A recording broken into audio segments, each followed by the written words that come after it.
हिंदू और मुस्लिम दोनों ही सभ्यताओं में फास्टिंग का बहुत ज़्यादा महत्व है।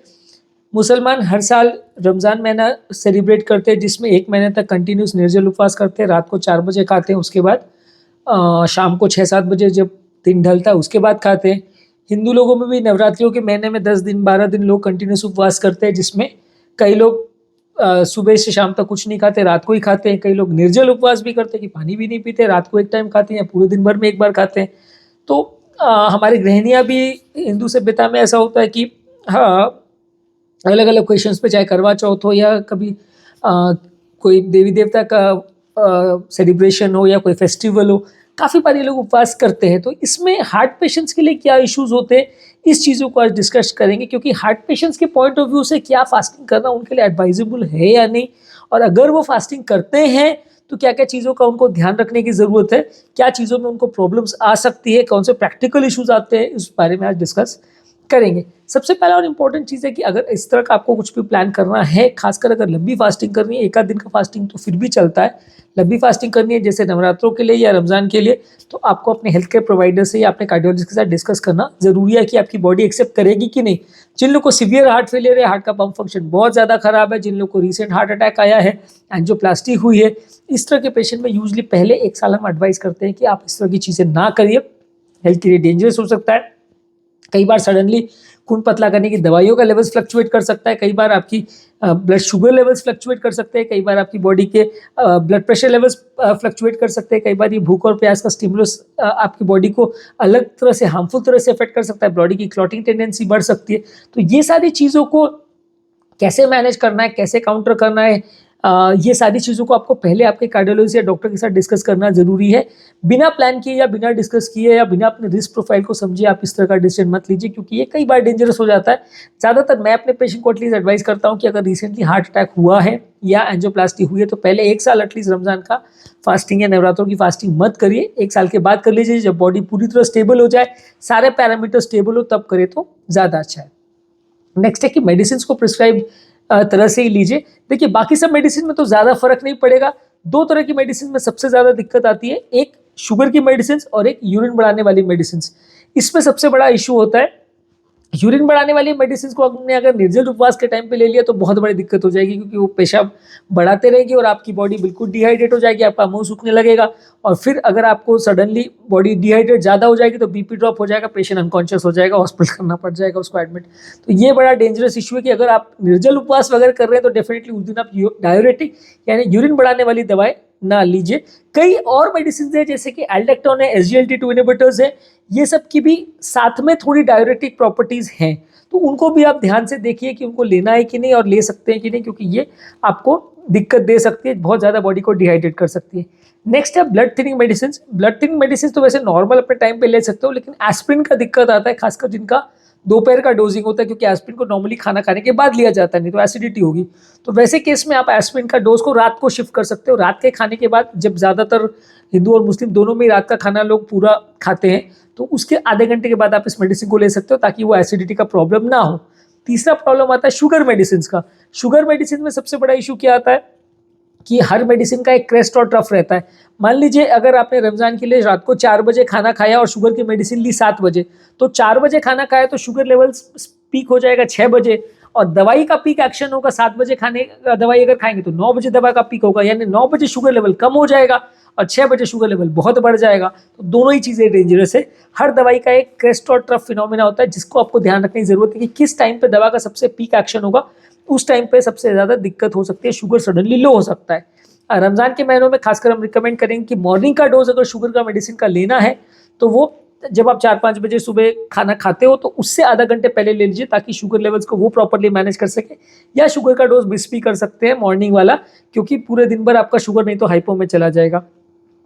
शाम का जो शुगर का मेडिसिन का डोज है वो आप शाम का खाने के आधा घंटे पहले ले सकते हैं, लेकिन वो तब करिए जब आपका खाने का टाइम परफेक्टली फिक्स्ड हो। नहीं तो दिक्कत क्या होगी कि कई बार जैसे करवा चौथ और कुछ इस तरह की चीज़ों में जहाँ लोग चांद दे के खाना खाते हैं या जो लोग का टाइमिंग प्रॉपरली फिक्स नहीं होता है, उसमें दिक्कत आ जाती है कि आपने आधा घंटा पहले खा तो लिया, लेकिन चांद निकला नहीं, आपका शुगर लो हो रहा है और उस समय और ज़्यादा हाइपो हो रहा है, आपने शुगर की मेडिसिन भी खा ली तो और हाइपोग्लाइसीमिया हो रहा है, तो उस समय आपको बहुत ज़्यादा दिक्कत हो जाएगी कि आपको बॉडी सडनली हाइपोग्लाइसीमिया में चली जाएगी। इतना ज़्यादा लो शुगर भी हो सकता है कि एडमिट करना पड़ जाए, कोमा में भी जा सकता है पेशेंट, जान का खतरा भी हो सकता है। तो शुगर की मेडिसिन को जब एग्जैक्टली आपको पता है कि मुझे 7 बजे खाना खाना है तो 6:30 से 7 पौने 7 के बीच में आप मेडिसिन को ले लीजिए, पर एग्जैक्ट टाइम फिक्स्ड हो तब। पर जहाँ डाउटफुल या चेंजिंग टाइम हो तो वहाँ पे जब आप खाना खाने वाले हो उसी टाइम पे आप खा लो तो ज़्यादा अच्छा है।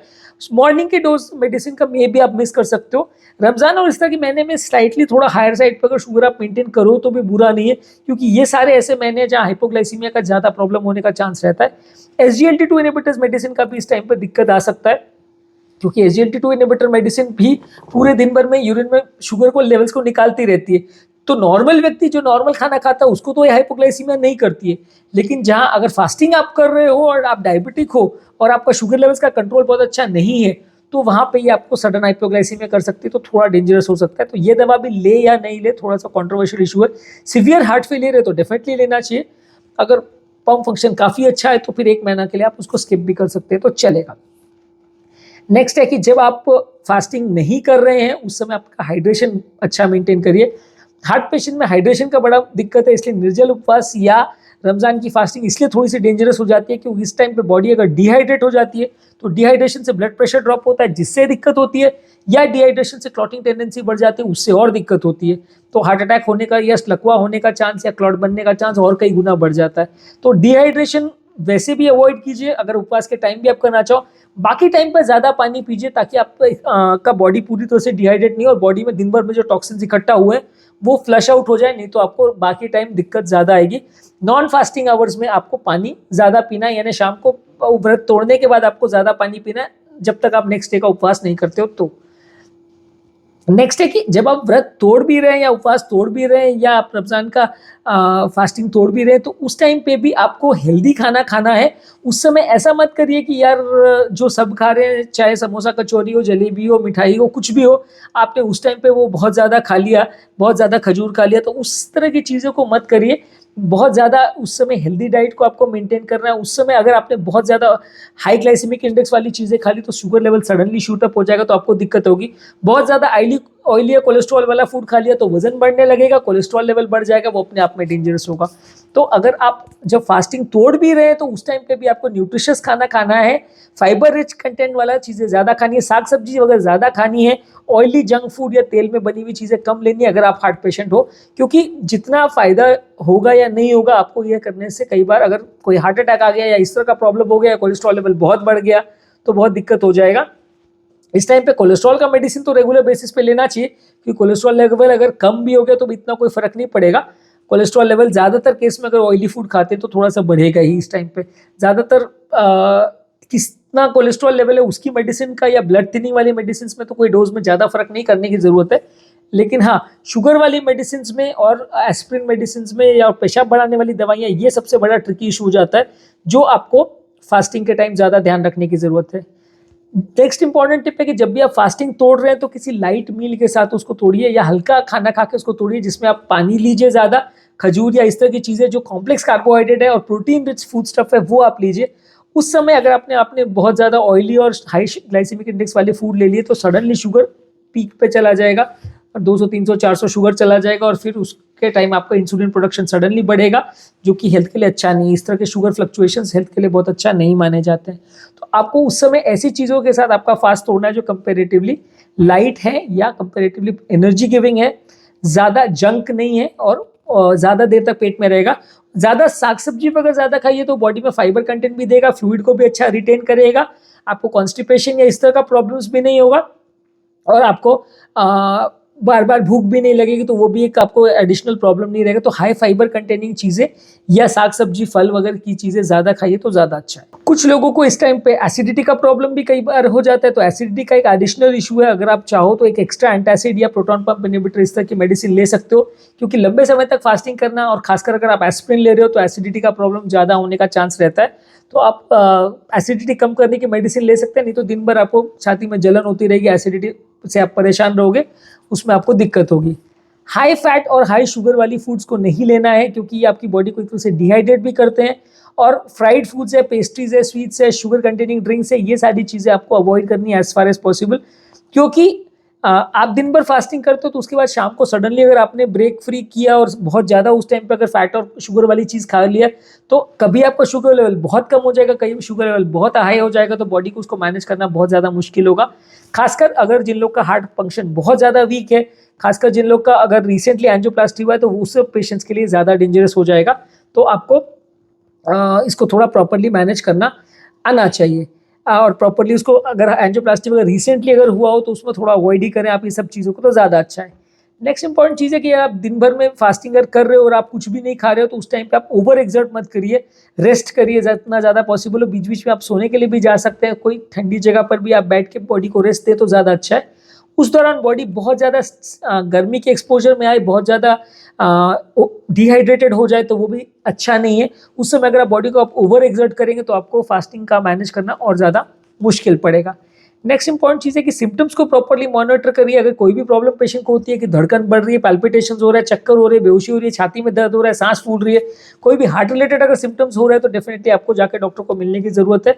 उसको ज़्यादा ध्यान रखने की ज़रूरत है, क्योंकि इस तरह के महीनों में आपको बॉडी को ओवर स्ट्रेन करने की वजह से कई बार हार्ट अटैक्स और इस तरह के प्रॉब्लम्स होने का चांस कई गुना बढ़ जाता है। तो उस समय आपको कोई भी अगर सिम्टम्स हो रहे हैं तो डॉक्टर्स को तुरंत रिपोर्ट करने की ज़रूरत है। नेक्स्ट है कि इस समय एक्सरसाइज करें कि नहीं करें। अब ये एक इंपॉर्टेंट इशू हो जाता है कि उस समय आप एक्सरसाइज करें कि नहीं करें, क्योंकि एक महीना अगर आप फास्टिंग कर रहे हो और एक महीने एक्सरसाइज नहीं की तो आप अनहेल्दी हो जाओगे, वजन बढ़ जाएगा। और एक्सरसाइज करेंगे तो बॉडी डिहाइड्रेट हो जाएगी, शुगर लेवल्स कम हो जाएगा, तो भी दिक्कत। तो आप ज़्यादातर एक्सरसाइज जो है शाम के टाइम करें तो ज़्यादा अच्छा है। जब आपने खाना खा लिया हो उसके बाद आप वॉकिंग करने को जॉगिंग के लिए चले जाएं तो ज़्यादा अच्छा है, क्योंकि उस समय आपका शुगर लेवल बहुत ज़्यादा ड्रॉप नहीं करेगा, बॉडी ज़्यादा डिहाइड्रेट नहीं होगी। होती भी है तो उस समय आप फास्टिंग मोड में नहीं हो तो आप खा पी के एक्स्ट्रा उसको नॉर्मलाइज कर सकते हो, आपको एटलीस्ट कॉम्प्लिकेशन नहीं होगा। सुबह के टाइम अगर आपको एक्सरसाइज करनी भी है और आपके पास सुबह का टाइम है भी, तो थोड़ा मॉडरेट एक्सरसाइज कीजिए, लो स्पीड में थोड़ा वॉकिंग कीजिए, थोड़ा बहुत रनिंग जॉगिंग कर सकते हैं। पर बॉडी को उस टाइम डिहाइड्रेट होने मत दीजिए, बॉडी को बहुत ज़्यादा हाइपोग्लाइसीमिया में जाने मत दीजिए, नहीं तो आपको दिक्कत आएगी। पूरा दिन आपको फिर भूखे मैनेज करना बहुत ज़्यादा दिक्कत हो जाएगा। बीपी वाली मेडिसिन में भी एक ये बड़ा इशू होता है कि बीपी वाली मेडिसिन किस टाइम पे ले। अगर आप बहुत ज़्यादा अग्रेसिव फास्टिंग करते हैं या बहुत ज़्यादा डिहाइड्रेशन भी बॉडी को करते हैं, तो डिहाइड्रेशन के टाइम बीपी लो हो सकता है। तो वैसे में बीपी के मेडिसिन का मैनेज करना भी बड़ा मुश्किल हो जाता है, क्योंकि बॉडी डिहाइड्रेट होगी तो सडनली शुगर लेवल कम हो जाएगा। तो यूरिन बढ़ाने वाली जो बीपी मेडिसिन है, जैसे डायरेटिक्स है, वो तो आपको अवॉइड ही करनी है ऐसे टाइम पे। और बाकी टाइम पे भी आपको ये कोशिश करना है कि बीपी की मेडिसिन को भी इस हिसाब से आप लें कि बीपी सडनली बहुत ज़्यादा ड्रॉप नहीं हो जाए।